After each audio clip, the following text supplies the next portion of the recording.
Hola amigos de la EUDE, en este octavo encuentro vamos a hablar de la segunda derrota que sufre Belgrano en la batalla de Ayohuma. Para ubicarnos en el tiempo, había terminado la batalla de Vilcapugio con un final incierto, donde ambas tropas no sabían por qué, pero se retiraron, final que Belgrano trata de soliviantar cuando exclama: toma la bandera argentina para evitar que esté caída en manos del enemigo, y dice que aún flamea entre mis manos la bandera nacional, y con eso logra reunir a la gente y se dirige hacia Macha en una retaguardia combativa sin que fuera perseguida por los realistas. Estando en ese lugar, le envía el gobierno una nota diciéndole que iban a reflotar, le iban a mandar con el general Alvear más tropas para que reforzara su ejército, y Belgrano le dice que no era necesario, que él con las tropas que tenía se iba a hacer cargo de frenar el avance realista, y que se preocuparan en Buenos Aires porque el gobernador de Montevideo, Vigodet, tomaba su correspondencia y se había acercado a los realistas de Lima, diciéndole que se podía enfrentar a las escasas tropas realistas desde dos frentes, desde Montevideo cruzando hacia Buenos Aires y desde el norte llegando a conquistar Jujuy, Salta y demás. Belgrano le dice que no hace falta que envíen esos refuerzos, sale adelante, sigue combatiendo y destaca a la Madrid con una vanguardia. En esa vanguardia, 3 soldados de la Madrid se enfrentan y produce el conocido y recordado encuentro de los llamados sargentos de Tambo Nuevo, donde estos 3 soldados, Gómez, tucumano, Albarracín y Salazar, cordobeses, capturan a una partida de 12 hombres. De los 12 hombres uno logra escaparse, pero ellos llegan con 11 soldados prisioneros realistas y 12 fusiles. En ese momento Belgrano se da cuenta de que entre esos hombres había 3 que habían firmado la capitulación luego de la batalla de Salta, y los manda a fusilar por la espalda por no haber cumplido su palabra, para que con las cabezas de ellos en la plaza de Potosí sirvieran de ejemplo. Las tropas de Belgrano, más allá de lo que estaban formando, tenían una caballería gaucha, que luego va a ser la que le va a dar la tranquilidad a San Martín para evitar que desde el norte vinieran a hacerse cargo. Y es bueno conocer la opinión de un historiador español sobre lo que son los propios gauchos. Y García Cambá, al respecto, dice lo siguiente: los gauchos eran hombres del campo, bien montados y armados todos de machete o sable, fusil o rifle, de los que se servían alternativamente sobre sus caballos con sorprendente habilidad, acercándose a las tropas con tal confianza, soltura y sangre fría que admiraban los militares europeos, quienes por primera vez observaban a aquellos hombres extraordinarios a caballo y cuyas excelentes disposiciones para la guerra de guerrilla y sorpresa tuvieron repetidas ocasiones de comprobar. El terror para los realistas era que le aparecieran las partidas y los enfrentara, pues no tenían ninguna forma de manejarlo.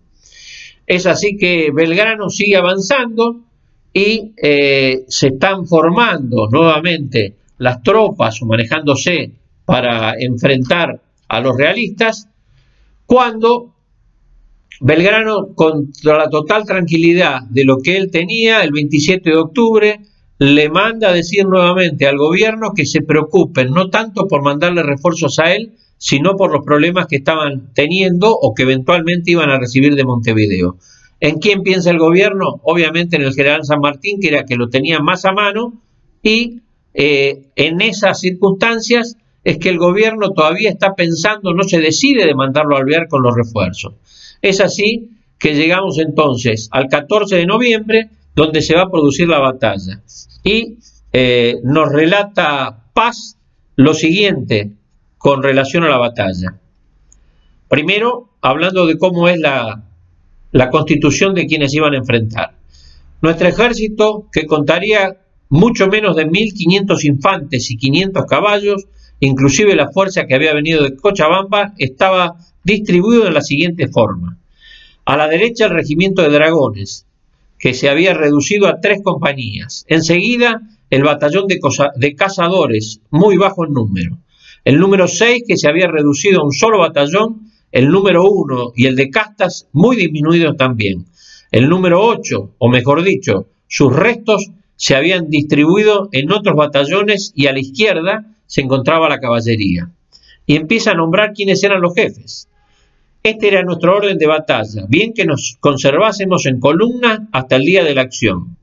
El coronel graduado Diego Balcarce mandaba a los dragones. El capitán graduado de mayor Cano, que murió en la batalla, mandaba a los cazadores. No tengo completa certeza si el coronel graduado don Miguel Arauz mandaba al número 6, siendo su mayor don Benito Álvarez quien estaba con él. El número 1 era mandado por el coronel graduado don Gregorio Pedriel y el batallón de castas por el coronel graduado don José Superí, que también muere en la batalla. El coronel graduado Celaya mandaba la caballería de la izquierda, y puede decirse que no había reserva y que tan solo se puso como apariencia de ella un grupo insignificante de indios y hombres mal armados. Recordemos que el cacique Cambay le había dado a Belgrano, le había ofrecido 2.000 indios que fueron utilizados en la batalla de Vilcapugio, y los restos que aún quedaron y que servían al ejército son quienes recién hace referencia a Paz. Y sigue Paz diciendo: 3 días estuvo Pezuela en las alturas de Taquirí hasta que en la mañana del 14 de noviembre empezó a descender con su ejército. El ejército real, encubierto por las lomas que teníamos a nuestro frente, se corrió por su izquierda y cuando se nos presentó después de haberlas vencido, fue amagando nuestra derecha, obligándonos a un cambio de frente sobre esta ala, mediante el cual el batallón de cazadores que terminaba por esa parte de nuestra línea quedó inmediatamente apoyado en un cerro que se prolongaba hasta la opuesta del enemigo. Muy luego se vio que este cerro era ocupado por un cuerpo realista y que avanzando en proporción lo hacía su línea, viniendo a flanquear la nuestra completamente. Tampoco se tomó medida alguna para disparar al enemigo la posesión del cerro, ni para cubrir nuestra derecha, que quedó a merced de ella. Como el batallón de cazadores que formaba la derecha estaba materialmente tocando el cerro que he hablado, no quedó lugar para mi regimiento, y tuvimos sin orden expresa, sino por la fuerza de las circunstancias, que formar como retaguardia. Cuando principiaba la batalla y el cuerpo enemigo del cerro rompió su fuego sobre el flanco de nuestra línea, se conoció sin duda la necesidad de desalojarlo, y pienso que se incumbió de esta operación a mi regimiento. Como no era posible cargar a la infantería flanqueadora trepando el cerro que ocupaba, se tomó el muy singular expediente de ocupar la altura de enfrente, más o menos a la misma distancia que estaba nuestra retaguardia. El camino de Macha pasaba por la abertura que dejaban estos 2 cerros, y enfrente de la otra, conseguido que fuese, se pensaría sin duda emplear el fuego de nuestras pocas tercerolas, porque de otro modo no podíamos ofender al enemigo.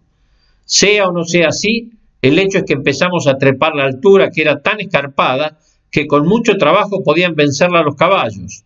Muchos de estos echaron montura y jinete a la zanca, que tuvieron que apearse para reacomodar la silla.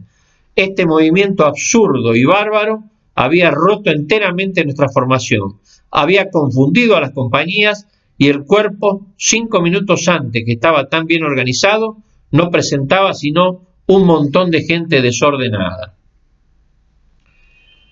Sigue diciendo Paz: la línea enemiga se movió ofensivamente, pero con la lentitud y circunspección propia del genio español. La nuestra hizo también su movimiento avanzando y acortada la distancia intermedia se rompió el fuego de la fusilería, que fue vivo y sostenido.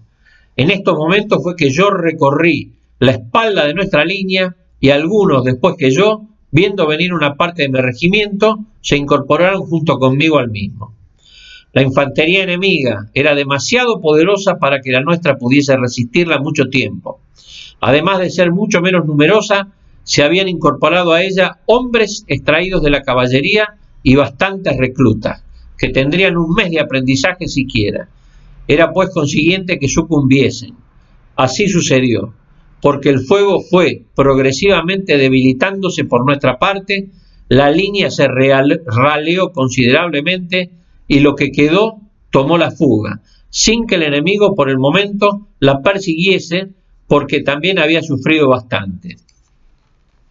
La derrota ya era inminente y termina Paz, luego de recomponer una situación muy especial que tuvo él con su regimiento, diciendo lo siguiente: si la batalla de Vilcapugio se disputó y hubo lances en que nos sonreía la fortuna, en Ayohuma estuvo totalmente perdida la batalla antes de darse, y no hubo un solo momento de esperanza.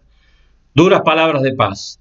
Y haciendo honor a su verba y a su simpatía hacia el general Belgrano, termina diciendo: fuera de esto, preciso es considerar que estábamos en el aprendizaje de la guerra, y así como era el general Belgrano, era el mejor general que tenía entonces la República.